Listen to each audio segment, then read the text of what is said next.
much for joining me. Today is December 7th, 2024, and it marks the 83rd anniversary of the Pearl Harbor attack, the bombing on Pearl Harbor there in Hawaii. Yeah, a lot of people knew it was coming. Government officials, they wanted us to be involved in the war. So in my opinion, the attack was allowed to happen. Not much has changed since then. Yeah, we're on the verge of another world war. Except this time, Biden hasn't gone to Congress to ask for permission to be involved in a war. A moment of silence was observed at 7:55 a.m., the exact moment the Japanese attacked Pearl Harbor. That's when it began. It was followed by a missing man flyover. On this day, December 7th, 350 Japanese aircraft launched an aerial attack on the U.S. naval base, killing 2,403 U.S. citizens and destroying a large part of the U.S. Pacific Fleet. A day later, President Franklin D. Roosevelt spoke before Congress seeking a declaration of war in a speech that was broadcast nationwide by radio. He called December 7th, 1941, a date which will live in infamy. The president's request was granted that same day, propelling Americans' entrance into World War II. This year's theme was named Forging Ahead, emphasizing not only the historical significance, but also the vital role of the younger generation in preserving and honoring its legacy. There are only 2 survivors in attendance this year, according to the Pacific Historic Parks. Ike Schwab Jr. is the only one left from the USS Dobbin. The 104-year-old serviceman flew in from Portland to attend the ceremony for those who could not. The other survivor, who also arrived earlier this week, is Ken Stevens. The 102-year-old was on the USS Whitney. Survivors that were lost this year, the last surviving crew member on board the USS Arizona during the attack died earlier this year. Lou Counter died April 1st and was laid to rest in Grass Valley, California. He was 102 years old. Another Pearl Harbor survivor died earlier in May at the age of 102 also. Herbert Elfring was 19 years old and stationed at Camp Moloko or Moloki, I might be pronouncing that wrong, I'm sorry, about 3 miles from Pearl Harbor. When the Japanese planes flew in, he just missed a line of bullets. Sterling Kale died in January, also at the age of 102. He was a 20-year-old hospital pharmacist mate assigned to the U.S. Naval Hospital when the attack occurred. Trained as a Navy diver, Kale pulled the bodies of 46 sailors from burning waters around the sinking battleships.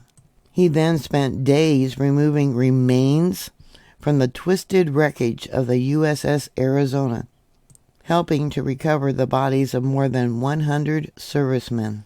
One of the servicemen who wanted to go but couldn't go was Bob Fernandez. He thought he'd go dancing and see the world when he joined the U.S. Navy at 17 years old, a high school student, in August of 1941.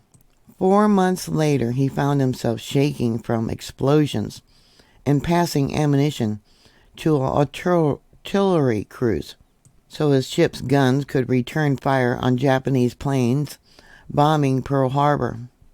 Fernandez, who is now 100 years old, said that when those things go off like that, we didn't know what's what. We didn't even know we were at war.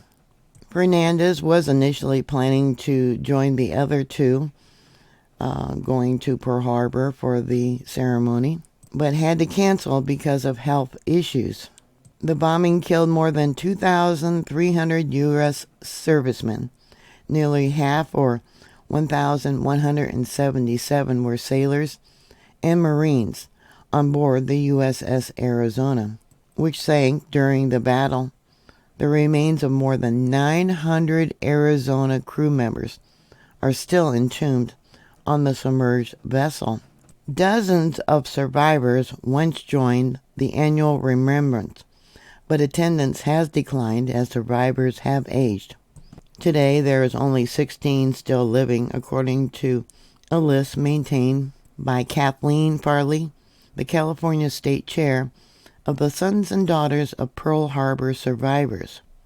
Military historian J. Michael Wenger has estimated there were some 87,000 military personnel on Oahu on the day of the attack. Many people call the Pearl Harbor survivors heroes, but Fernandez doesn't view himself in that way. "I'm not a hero," he said. "I'm nothing but an ammunition passer," he told the Associated Press in a phone interview from California. He now lives with his nephew in Lodi.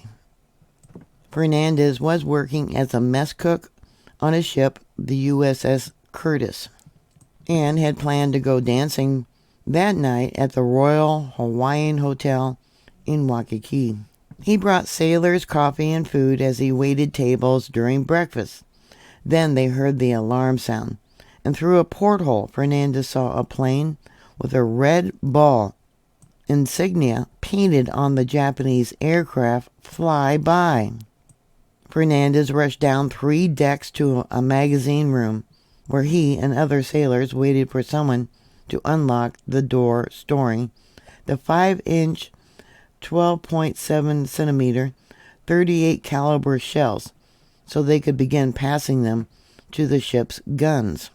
In past interviews, he said that some of his fellow sailors were praying and crying as they heard gunfire up above.